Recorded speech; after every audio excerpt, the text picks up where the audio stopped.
Olá, bom dia. Eu sou o António Tadeia e este é outra vez o Futebol de Verdade. Pedimos imensa desculpa. Há bocadinho o som, de facto, não estava em condições. E viemos a perceber depois o que é que se passou. Acontece que o microfone que eu estava a segurar na mão não estava bem ligado e o som que estavam a ouvir aí era o som que estava a ser captado pela câmara. E, naturalmente, à distância que eu estou a falar da câmara, acabou por se verificar que o som não estava bom e, com certeza, não perceberam aquilo que eu estava a dizer e havia muita interferência de vento, muita interferência até nos ruídos próprios ali do terraço. Por isso, optámos por repetir, até porque a gravação não tinha ficado em condições boas para este vídeo poder ser incluído no podcast, porque essa é uma das novidades, é que já temos podcast de Futebol de Verdade. Eu há bocadinho até me esqueci de o referenciar. Já podem pesquisá-lo no Spotify. Estamos à espera ainda da aprovação para outras plataformas, mas para já no Spotify. Se forem pesquisar Futebol de Verdade, já lá têm a lista toda dos vídeos que gravamos, ali apenas em suporte de som. É bom para ouvir no carro, para ouvir para quem não quiser gastar tantos dados, porque o vídeo tem sempre outra exigência, mas já podem ouvir estes comentários da atualidade futebolística diariamente. Muito bem. Vamos entrar então na atualidade do dia. Os conteúdos vão ser mais ou menos repetidos relativamente àquilo que foram há bocadinho, mas desta vez, espero eu, com boa qualidade de som. Há pouco também acabei por referir que ontem tentámos fazer o Futebol de Verdade também no exterior, mas aí foi outro problema. Foi um problema de rede móvel, não correu bem. Quem estava em casa ou no Facebook e acabou por receber uma notificação, viu apenas uma imagem bucólica de uma árvore, um banco de jardim, que era no exterior que íamos fazer, só que depois corríamos o risco de a ligação cair a meio e, portanto, acabámos por optar por não fazer. Mas, para que saibam, o Futebol de Verdade sai todos os dias, de segunda a sexta-feira, sempre ao 12h30, hoje um bocadinho mais tarde. Há bocadinho foi ao 12h30, agora é que estamos a fazer com um ligeiríssimo atraso, porque estamos a repetir. Muito bem, entrando nos assuntos do dia, não vou responder agora à pergunta, porque já respondi há pouco, portanto vou responder à mesma pergunta de há pouco. A atualidade do dia vai girar muito já em torno daquilo que vai ser a segunda jornada da Liga Portuguesa de Futebol e, naturalmente, dos jogos que fazem as equipas principais candidatas ao título. Vamos começar pelo Flóculo Porto. Flóculo Porto que foi assolado esta semana por uma questão que teve a ver com a tal protuberância abdominal de Moussa Marega. Apareceram fotografias do jogador no final do jogo contra o Krasnodar, em que aquilo que se via era uma barriga proeminente, e Marega foi imediatamente muito criticado por não estar em forma. Já se sabe que Marega é um jogador pesado, um jogador forte, mas de facto aquela barriga, francamente, não é? Nem eu, nem você, com certeza, conseguem exibir daquela maneira, e aquilo gerou muitos comentários, tornou-se viral nas redes sociais. Eu até, inclusive, a primeira vez que me mostraram a foto, e eu via através de um comentário de um de vocês, um texto que eu tinha publicado, a primeira coisa que achei foi que aquilo teria que ser manipulado, porque não me pareceu possível que Marega tivesse o ventre naquele estado. Muito bem, já apareceram reações, o jogador reagiu com uma foto nas suas redes sociais a treinar e com o dedo à frente do nariz, como que a mandar calar aqueles que o criticam. O Flóculo Porto não reagiu oficialmente e não pode fazê-lo, naturalmente, porque os dados médicos e os dados físicos do jogador pertencem ao jogador. Tudo aquilo que o Porto pode fazer é colocar a circular versões segundo as quais o jogador está como ao aço, está como nunca. E isso já apareceu cá fora também, a dizer que esta época está a ser a época em que Marega chegou com índices físicos melhores de início da época, desde que joga no Flóculo Porto, e não é de estranhar que assim seja, porque ele esteve a jogar a Taça da África das Nações até ao dia 8 de julho. Muito bem.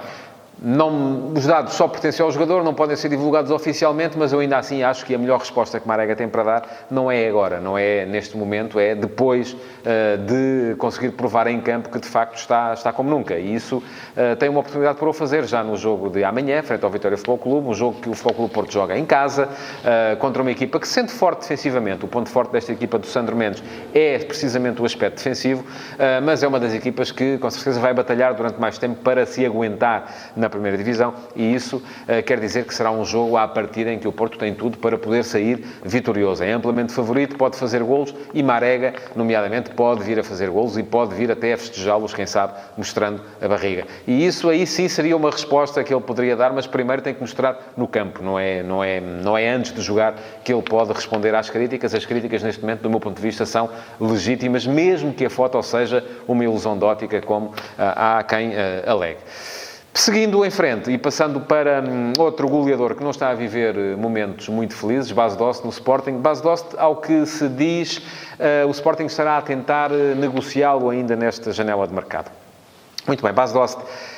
Eu já o próprio disse aqui, salvo erro, na última edição do Futebol de Verdade, não tendo o Sporting conseguido vender Bruno Fernandes e caso necessite mesmo de fazer uma venda ou de baixar a folha salarial do plantel, Bas Dost é um dos nomes que salta imediatamente à vista. Porquê? Porque ele não está a render aquilo que já rendeu.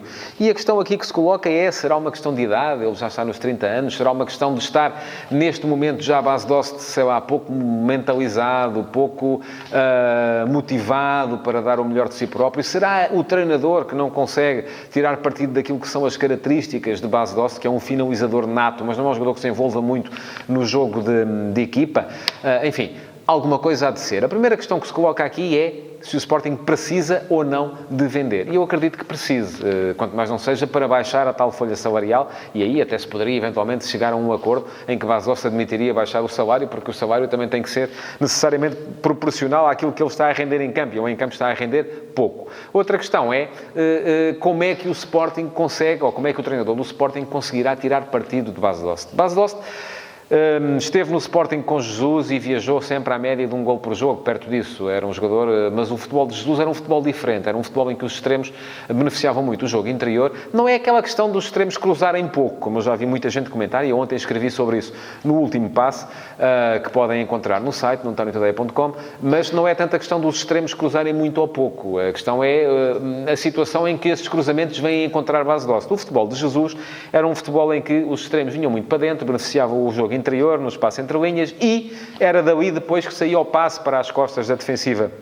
adversária, de forma a alargar esse espaço, de forma a que depois pudesse vir o tal cruzamento, se fosse rasteiro, fosse por alto, fosse o que fosse, mas que encontrava a Bas Dost de frente para a baliza e não de lado para a baliza, de costas para a baliza. E isso beneficiava muito o futebol de Bas Dost, tal como no início de Marcel Keizer em Alvalade, Bas Dost até inclusive aumentou a sua produtividade goleadora. Vinha de lesão, José Peseiro e Tiago Fernandes não o tiveram a 100%, mas com o início de Marcel Keizer até a média de golos de Bas Dost até subiu. Portanto, não é tanto uma questão do treinador não saber tirar partido das características do jogador. Não é tanto a questão de, sendo Bas Dost holandês e nunca tendo tido sucesso na seleção holandesa, ser um jogador que não encaixa no futebol à holandesa. Não, não é isso. A questão é que o Sporting, no início de Keizer, jogava com muita gente na frente. Era uma equipa mais ofensiva. E passou a ser uma equipa mais cautelosa, sobretudo por o treinador ter reparado que a equipa era, do ponto de vista dos processos defensivos, pouco competente e que sofria muitos golos. Ora, optou Keizer por mudar isso e, com isso, perdeu também aquilo que Bas Dost lhe dava, que eram muitos golos. Neste momento, de facto, Bas Dost não tem respondido à altura, e não respondendo à altura, sendo um dos mais bem pagos ou o mais bem pago do plantel, percebe-se a tentação de tentar vendê-lo. Eu ainda assim acharia que, antes disso, deveria colocar-se a questão de o pôr a render. E uma das hipóteses que o Sporting tem de o pôr a render é já no domingo, no jogo contra o Sporting Clube Braga. Um jogo muito, muito complicado. Viu-se ainda ontem, o Sporting Clube Braga ganhou claramente e sem problemas. Deu para descansar no final, para descansar alguns jogadores importantes. Por 3-1 ao Brondby, já tinha ganho por 4-2 no jogo fora, segue em frente na Liga Europa. É uma equipa que está muito forte. Uma equipa que tem jogadores que lhe permitem a Ricardo Sá Pinto pensar numa candidatura séria a intrometer-se entre os três grandes na luta pelo título, e por isso mesmo será um jogo muito, muito complicado para o Sporting, até com aquela componente emocional de ver regressar Sá Pinto e de ver regressar vários jogadores da sua formação que o clube acabou por não aproveitar. E ainda ontem o Braga jogou de início com 3 jogadores formados em Alvalade: Ricardo Jogai, Wilson Eduardo e João Palhinha. João Palhinha esteve particularmente em evidência. Isto quer dizer que se está ali a montar um duelo que pode ser explosivo. O Sporting precisa de ganhar. O Sporting ainda não ganhou um jogo esta época. Já não ganhou nem um jogo oficial, nem um jogo particular. Começa a haver alguma falta de paciência para o rendimento da equipa, para dos adeptos, para verem que a equipa não cresce de rendimento.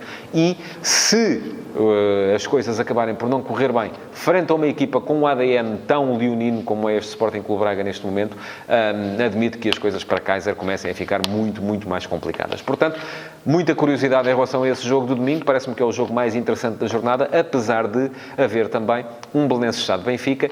E não é demais lembrar que o Belenenses-Stade foi a única equipa da última Liga que não perdeu com o Benfica. Ganhou em casa, num jogo em que Rui Vitória esteve um bocadinho à Kaiser, foi metendo avançados, mais avançados, e foi perdendo aquilo que chegou a ter, que era domínio amplo sobre o jogo, acabou por perdê-lo, e perdê-lo com justiça, e depois, já com Bruno Lage, o único jogo que Bruno Lage não ganhou como treinador principal do Benfica no campeonato foi precisamente o jogo em casa contra o Belenenses-Stade, empatou 2-2, depois de estar a ganhar por 2-0.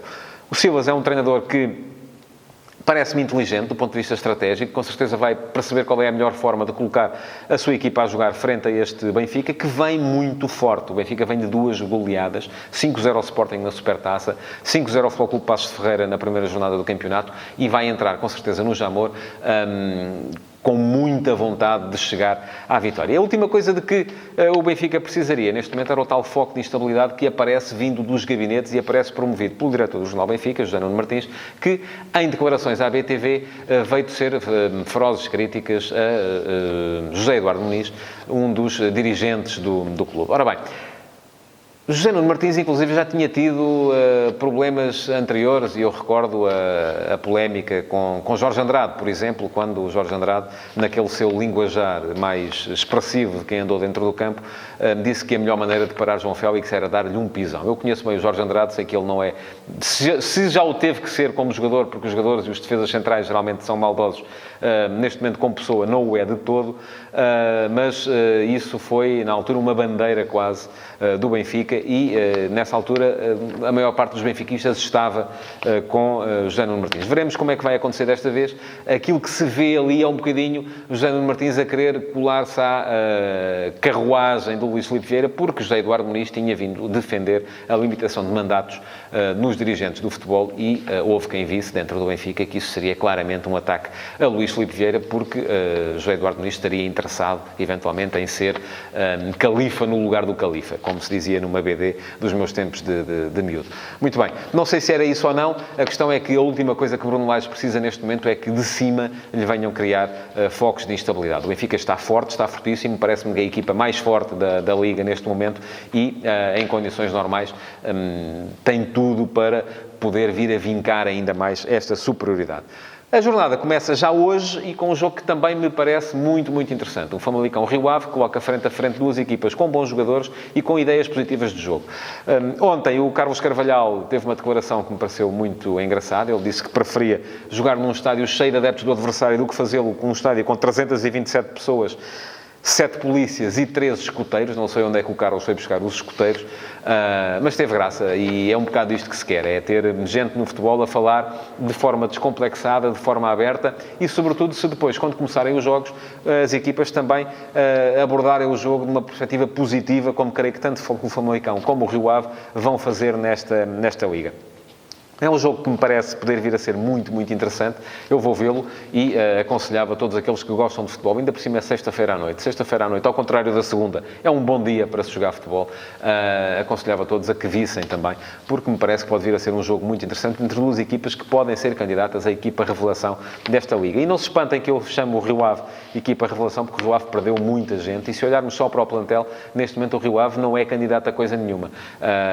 Aquilo que vai ter que ser construído através do trabalho e da qualidade de jogo que a equipa pode ou não vir a ter. Muito bem. Ainda vão começar hoje a Bundesliga e a Liga Espanhola. Não vou alongar-me aqui sobre o assunto. Há textos no antoniotadeia.com a fazer o lançamento tanto de uma como da outra. Já lá está a Bundesliga, da autoria do João Pedro Cordeiro. Hoje vai entrar a Liga Espanhola, da autoria do Fernando Gamita. Apresentação de todas as equipas e também com risco e com vamos arriscar na classificação quem é que achamos que pode estar ao ficar mais acima ou mais abaixo. E vou responder à pergunta que já foi feita há bocadinho, só para não deixar sem resposta, porque pode não ter, na altura, o Rui Manuel Moito ouvido. Ele perguntava: Tomás Esteves foi, sem dúvida, o melhor dos laterais na pré-época do Porto. Qual é o espaço para este jovem na equipa principal? Já o disse há pouco, volto a repetir, o espaço é, do meu ponto de vista, muito. Por mim, Tomás Esteves estava a jogar neste momento, parece-me que dá neste momento mais garantias do que Renzo Sarabia para ser o lateral direito da equipa do Foco do Porto. Se vai ter mais espaço ou não no futuro, só o Sérgio Conceição poderá dizê-lo. Muito bem, chegamos ao fim.